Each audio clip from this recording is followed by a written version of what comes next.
Feel by you. Hey, welcome back. Will Worsham joins us now for this week's Speaking Legal Discussion. Good to see you. Hey, good to be here. Yeah, are you ready for this? Yeah, I'm ready. It doesn't involve alligators. No alligators? No. Well, I don't think so anyway. Anyway, here we go. Next time. My father recently passed away. He and Mom had a trust, but the last car they bought was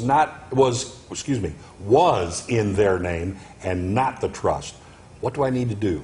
I'm the new trustee and the heir of the trust. Okay, good question. Yep. What do you say? Well, unfortunately, that vehicle is going to have to go through probate. Oh. Because there wasn't any other designations made.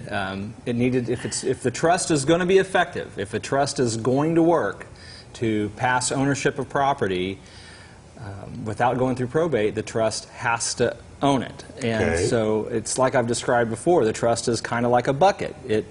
It's got control, it has effect, it works for whatever's inside of it. But if you don't put it inside it, then it doesn't work. And so we go back to the default, which is it goes through probate. And if there was a trust, hopefully it wasn't just a trust. Hopefully we had a complete estate planning package, which is going to include also a pour-over will.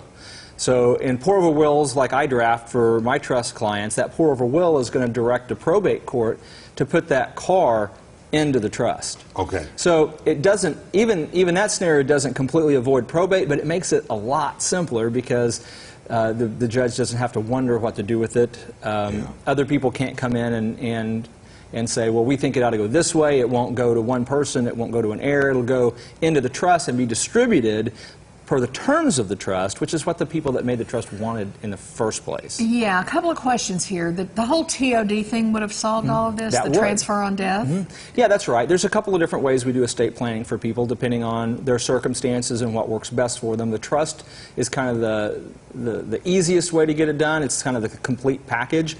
But for some people, they don't need to go to all the trouble of a trust, so we have a different package. It's just a basic estate planning package that includes a simple will and instructions on how to do TOD and POD and things like that. Now, if there is money owed on the car, all right, someone has to pay that bill, don't they? That's right, yeah. It's not a free car all of a sudden. Now, then that is decided by probate. If you get the car, you get the bill, yes? That's right. Because the car represents, in most cases, the security on the loan that was used to purchase the car, that means that either the loan gets paid or the car gets taken and sold to satisfy the judgment. So that begs the question then, well, what happens if, it never happens, you're upside down in the car. It happens all the time.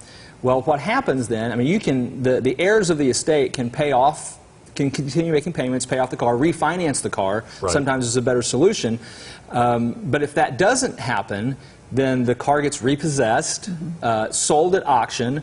Let's say it doesn't bring as much as what's owed on the car. There's what's called a deficiency. And the lender can get a deficiency judgment against the estate.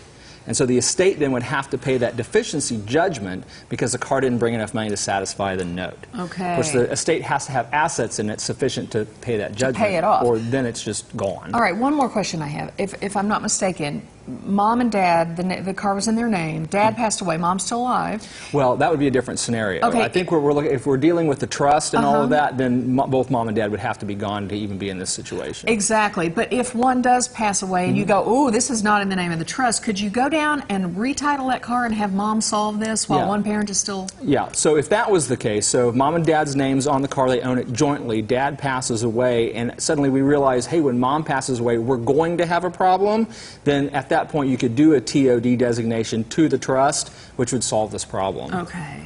Oh, man. Lots of moving parts to this one. Yeah. Really? Well, okay. Then the best idea, again, in situations like this, find an attorney. Yeah. They can make sure you get out from under these things. I am doing a workshop tonight. It might be full. That was quick, it might be full, but if we were... But try and find out, right? Yeah, and if not, we got one next month, too.